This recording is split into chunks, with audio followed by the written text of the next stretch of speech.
This message comes from Rock of Ages Lutheran Church in Payson, Arizona. Ancient Faith for Today's World. November 21st, 2021. Isaiah 51, verses 4 through 6.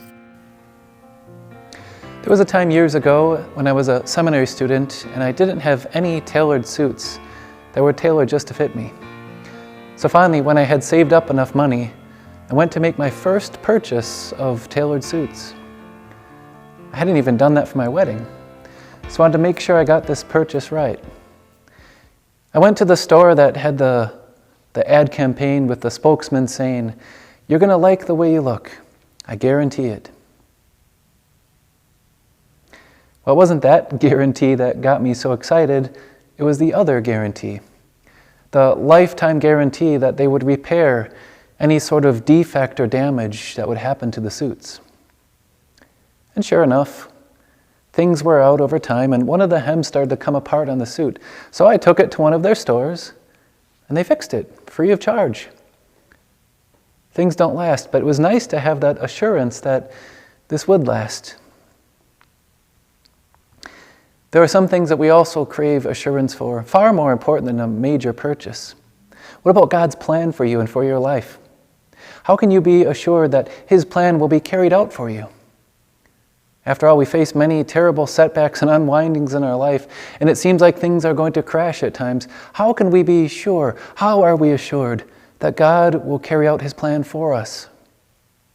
Well, today we look at the word of our God from Isaiah chapter 51, and He gives us assurance and tells us that His plan will be carried out. Even though the earth might wear away, God's kingdom, His purpose, His plan for us will never fade, will never wear out. You know, if any people had concern for the world around them and the crumbling society and people that they were, it was the people in Isaiah's time, those who were living in Jerusalem. They had seen the Assyrian army destroy all of the northern nation of Israel. And they themselves had seen their towns and cities destroyed, and the city of Jerusalem was under threat. And so Isaiah comes to them with God's word, and he tells them, assures them that they are next. How's that for assurance? To know that eventually your security will be destroyed. That was part of God's plan. Jerusalem, the temple, all that would be laid in ruins by the Babylonians in years to come. But Isaiah also came to give them other assurance. Assurance and comfort. The people heard many messages around them, and no doubt many of those messages were filled with fear and dismay and destruction. But there was a voice of hope, of blessed assurance found in the Lord's prophet as he spoke to them. He said to them, "Pay attention to me, O my people. My nation, listen to me." Firstly, it's important to note that God still calls them His people. Even though Jerusalem was surrounded by destruction and faced threats, God calls them my people.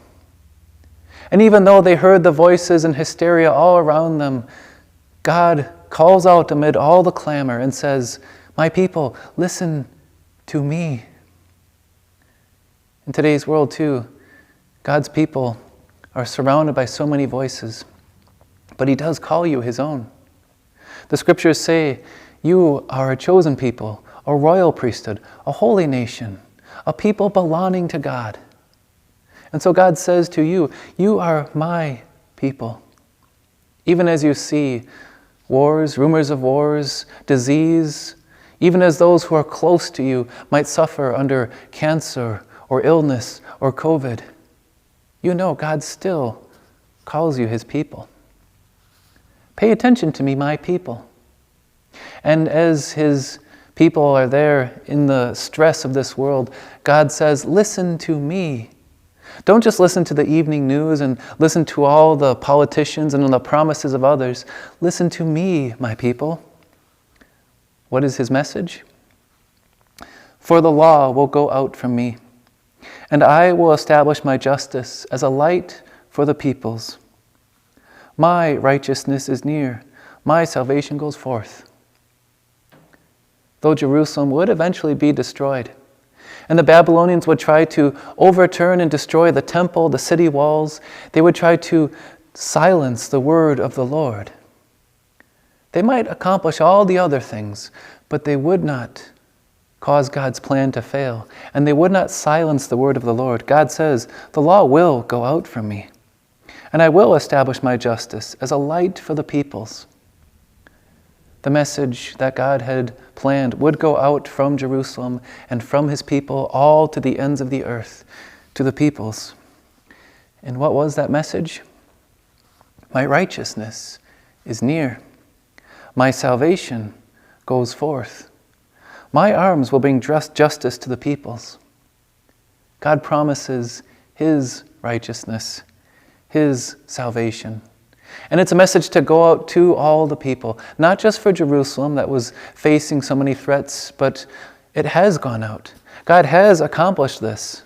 His plans have not failed, but his word has gone out to the peoples as a light.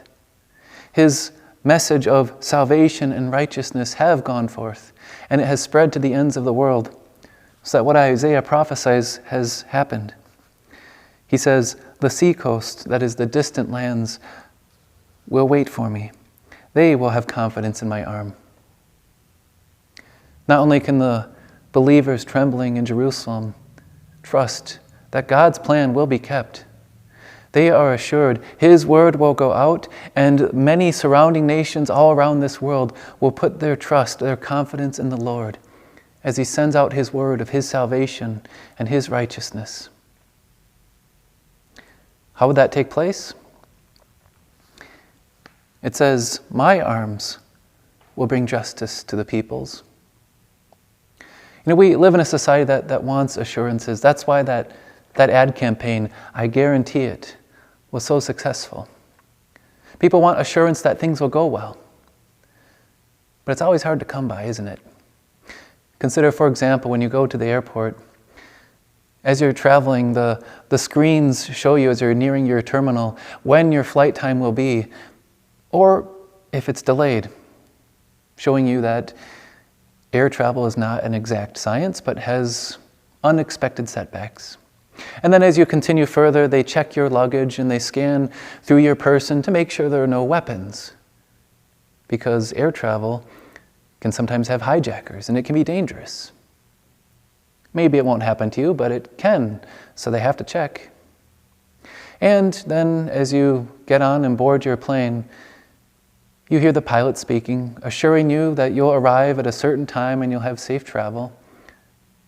Oh, but never mind before that, all the safety procedures where they're talking about the flotation devices and all the things you might need if something might go wrong. And you might start to wonder, this is air travel. Why do I need to worry about a flotation device? Well, things can go wrong. Delays, or worse, can happen with air travel. And hearing the pilot's voice tell you that you're going to arrive might not always be enough to remove some of the trepidation or fear some have of flying. Add on to that today all the fear of infection and illness, and the fact that they must check your temperature and make sure that you're not going to spread illness. Flying is not always safe or guaranteed. But here we have our pilot speak to us. And not just our pilot, our king, as he says, my arms will bring justice to the peoples.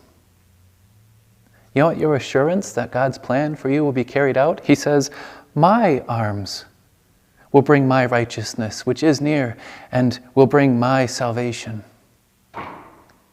How did God's arms bring his righteousness and salvation?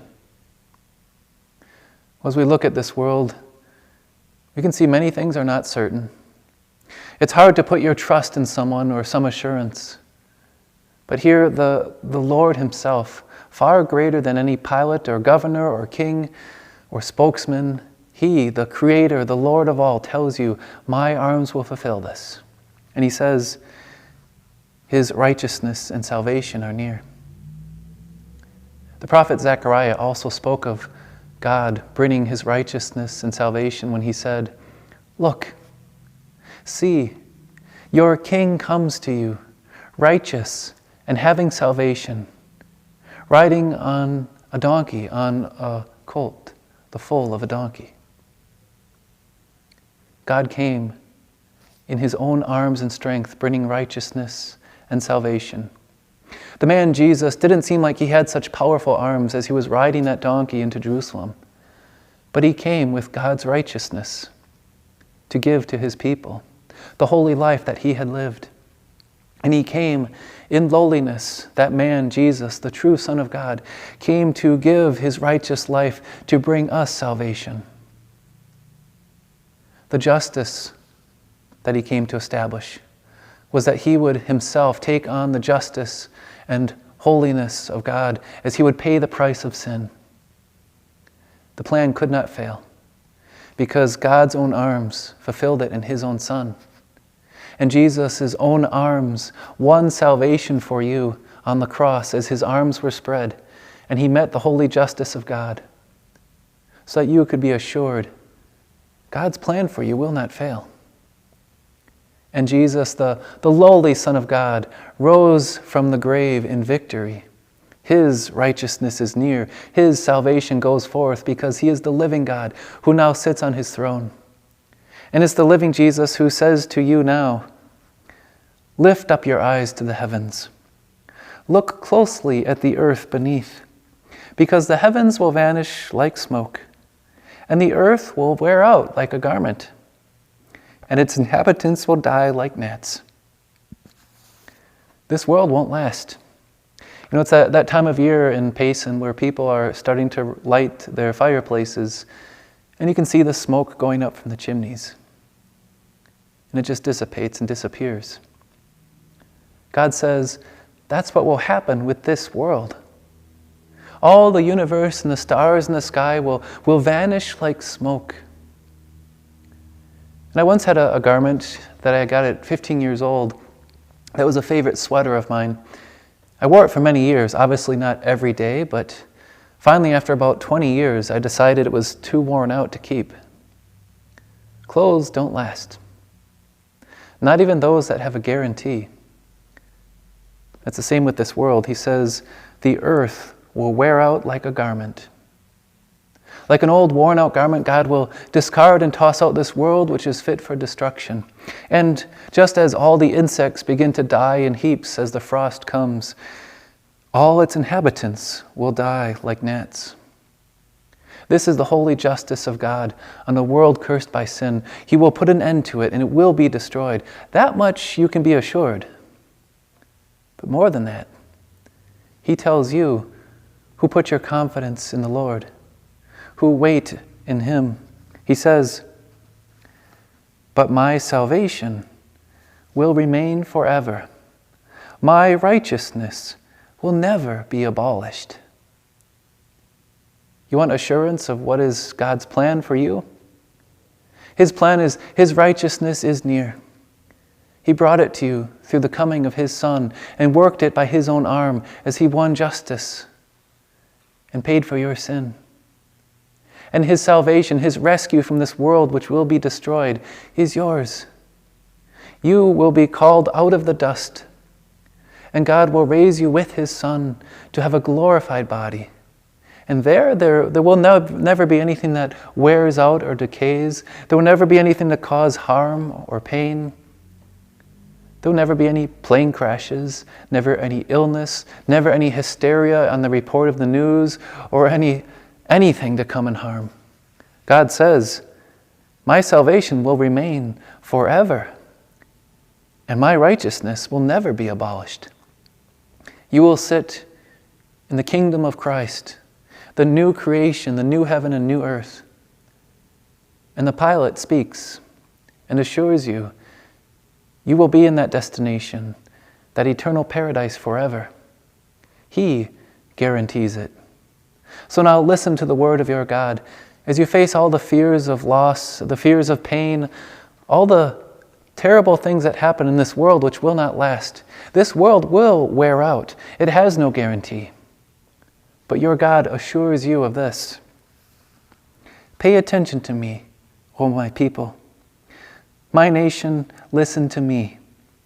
For the law will go out from me, and I will establish my justice as a light to the peoples.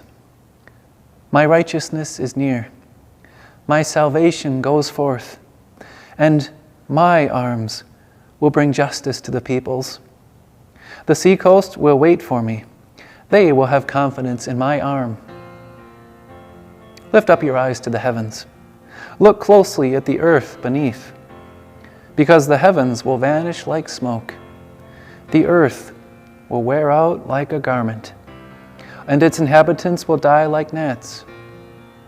But my salvation will remain forever, and my righteousness will never be abolished. The earth will wear out, but the kingdom of Christ will never end.